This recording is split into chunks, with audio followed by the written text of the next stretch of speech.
220A. We've got the electrical system ready for the lights to come back from the chromer, so we can finish hooking that up. I've got the alternator and its bracket set up in there. Now, was there any,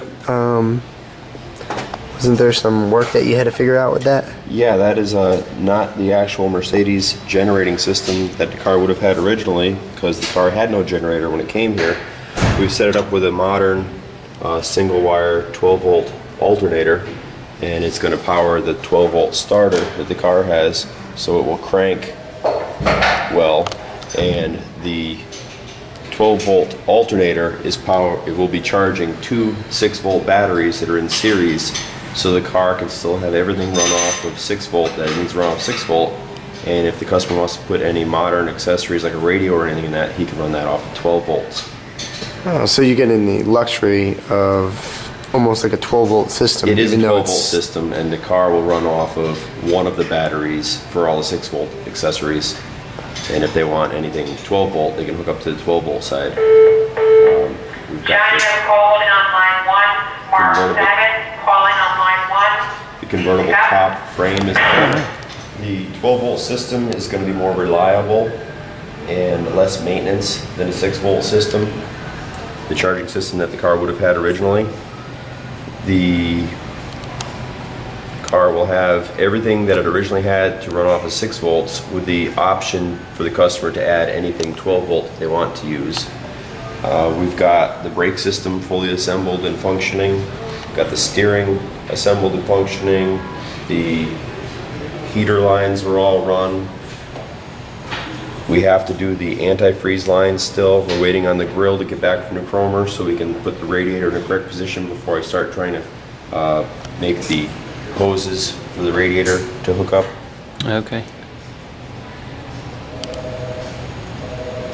So at this point we're waiting on chrome. Great. And you mentioned about the 12 volt system, you could add things later on, so you're saying like you could add a radio or something like that, a modern radio? Yes. Okay, great. If the customer wants to add any modern 12 volt accessories, he will be able to. All right, thank you very much, Chris. Okay. Now, you're going to show us some of the work you did on the dash here? Well, we've got the dash installed, the gauges are all hooked up. I put lights in here, starter button on here. Nice. Light switch actually turns on the headlights.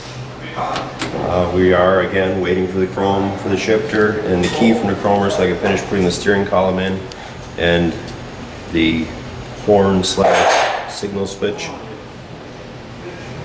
But everything is in and hooked up. When you turn the key on, pull out the choke, the light lights, turn the signals on, the light works. Yeah, so most of that wiring is the majority of the job we have of assembling it. Correct.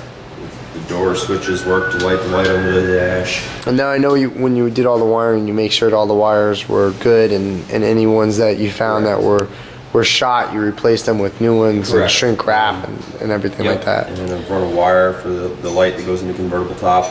Left this intentionally long so it could be installed in the top. Looking good, man. And then you did a lot of wiring back here as well, right?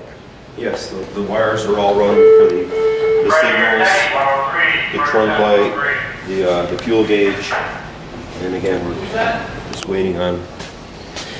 And everything you did, you tested to make sure you had the current going through properly. Correct. Grounded. All right. Thanks, Chris.